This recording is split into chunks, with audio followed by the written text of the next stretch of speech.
ಬರೇ ರೈತ ಉಳಿದ್ರೆ ದೇಶ ಉಳಿದೀತೆ ಎನ್ನುವ ಬರೇ ಭಾಷಣಗಳಿಂದ ರೈತನ ಉದ್ಧಾರವಾಗೋದಿಲ್ಲ. ನಿಜವಾದ ರೈತನ ಉದ್ಧಾರ ಆಗಬೇಕು.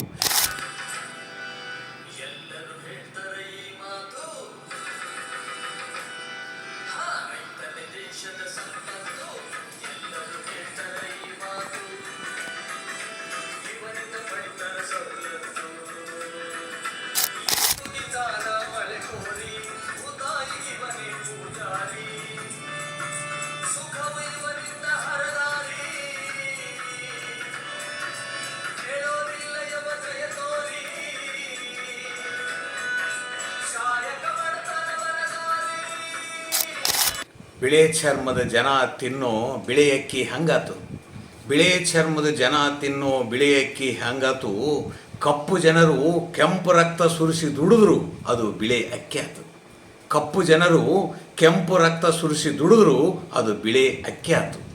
ಅಂತಹ ಬಿಳಿ ಅಕ್ಕಿಯನ್ನು ತಯಾರು ಮಾಡ್ತಕ್ಕಂಥ ರೈತನ ಜೀವನದ ಒಂದು ಘಟನೆಯನ್ನು ಈ ಒಂದು ರೂಪಕದ ಮೂಲಕ ಕುಡುದರಾಳ ಶಿವಕುಮಾರ ತಾತನವರ ನಿರ್ದೇಶನದಲ್ಲಿ ಮೂಡಿಬಂದ ರೂಪಕ ನಿಜವಾಗಲೂ ಅತ್ಯದ್ಭುತವಾಗಿದೆ.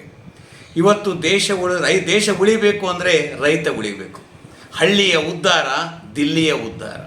ಇವತ್ತು ನಾವು ಲಕ್ಷಗಟ್ಟಲೆ ಕೋಟಿಗಟ್ಟಲೆ ದುಡ್ಡು ಸಂಪಾದಿಸ್ಬೋದು, ಹಣ ಸಂಪಾದಿಸ್ಬೋದು. ಮನೆಯಾಗ ಒಂದು ಸೇರು ಅಕ್ಕಿ ಇಲ್ಲದಿದ್ದರೆ ಉಪವಾಸ ಸಾಯಬೇಕಾಗ್ತದೆ. ಆ ದುಡ್ಡಿನ ನೋಟು ತಿನ್ನಲು ನಾವು ಕತ್ತೆಗಳಲ್ಲ, ಮನುಷ್ಯರು. ಆದ್ದರಿಂದ ಆ ರೈತನ ಬದುಕನ್ನು ಯಾರು ಹಸನು ಮಾಡ್ತಾರ, ಬರೇ ರೈತ ಉಳಿದ್ರೆ ದೇಶ ಉಳಿದೀತೆ ಎನ್ನುವ ಬರೇ ಭಾಷಣಗಳಿಂದ ರೈತನ ಉದ್ಧಾರವಾಗೋದಿಲ್ಲ. ನಿಜವಾದ ರೈತನ ಉದ್ಧಾರ ಆಗಬೇಕು. ಇವತ್ತಿನ ಎಲ್ಲ ವಿದ್ಯಾವಂತ ವಿದ್ಯಾರ್ಥಿಗಳು ಕೃಷಿಯಲ್ಲಿ ತೊಡಗಿಸಿಕೊಳ್ಬೇಕು. ಆ ಕೃಷಿಯಲ್ಲಿ ತೊಡಗಿಸಿಕೊಂಡು ಕೃಷಿಯಲ್ಲಿ ವೈಜ್ಞಾನಿಕಗಳ ಮೂಲಕ ಕೃಷಿಗೆ ಅಭಿವೃದ್ಧಿಯನ್ನು ಮಾಡ್ತಕ್ಕಂಥ ಸರ್ಕಾರದ ಯೋಜನೆಗಳು ಜಾರಿಗೆ ತರಬೇಕು. ಇಂತಹ ಸಂದರ್ಭದಲ್ಲಿ ಕುಡುದರಾಳ ಶಿವಕುಮಾರ ತಾತನವರ ನಿರ್ದೇಶನದಲ್ಲಿ ಅದ್ಭುತವಾಗಿ ಮೂಡಿ ಬಂದಿದೆ. ಈ ಒಂದು ರೈತರ ಬಗ್ಗೆ ನಮಗೆ ಕಣ್ಣು ತೆರೆಸ್ತಾ ಇದೆ, ಕಣ್ಣೀರು ತರಿಸ್ತಾ ಇದೆ.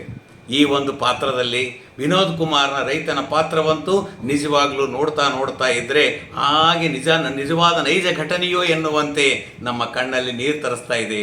ಶಿವಕುಮಾರ ತಾತನವರ ಅಭಿನಯ, ಹಾಡು, ಸಂಗೀತ ಮತ್ತು ಉಳಿದೆಲ್ಲ ಕಲಾವಿದರ ಅಭಿನಯ ಮನಸೂರೆಗೊಂಡಿತು. ಇಂತಹ ಒಂದು ರೂಪಕಗಳು ಹಳ್ಳಿಗಳಲ್ಲಿ ಮೂಡಿಬಂದಿದೆ. ಇದು ನಿಜವಾದ ರೈತನ ದಿವ್ಯ ಸಂದೇಶವನ್ನು ಸಾರ್ತಕ್ಕಂಥ ರೂಪಕವಾಗಿದ್ದು ಇದನ್ನು ಪ್ರತಿಯೊಬ್ಬರೂ ವೀಕ್ಷಣೆ ಮಾಡಿರಿ. ಜೊತೆಗೆ ಇದನ್ನು ರಾಜ್ಯ ಮಟ್ಟಕ್ಕೂ ರಾಷ್ಟ್ರ ಮಟ್ಟದವರೆಗೂ ಇದು ಹೋಗಲಿ ಅಂತೇಳಿ ನಾನು ಈ ಮೂಲಕ ಶುಭ ಹಾರೈಸ್ತಾ ಇದ್ದೀನಿ. ಈ ಒಂದು ಕಾರ್ಯಕ್ರಮವನ್ನು ಒಂದು ಕುಡುದರಾಳ ಅಂತ ಒಂದು ಸಣ್ಣ ಊರಿನಲ್ಲಿ ರೈತ ನಡೆದಂಥ ಘಟನೆಯನ್ನು ರೂಪಕವಾಗಿ ಚಿತ್ರಿಸಿದಂಥ ಎಲ್ಲ ತಾತನವರ ನಮಸ್ಕರಿಸಿ ಮತ್ತೆಲ್ಲ ಕಲಾವಿದರಿಗೆ ಅಭಿನಂದನೆ ತಿಳಿಸ್ತೀನಿ. ನಮ್ಮ ತಾಲೂಕಿನ ಕುಡುದರಾಳಿನ ಈ ರೂಪಕ ಒಂದು ರಾಜ್ಯ ಮಟ್ಟ ರಾಷ್ಟ್ರ ಮಟ್ಟಕ್ಕೆ ಹೆಸರಾಗಲಿ ಅಂಥೇಳಿ ಶುಭ ಹಾರೈಸ್ತೇನೆ. ಧನ್ಯವಾದಗಳು.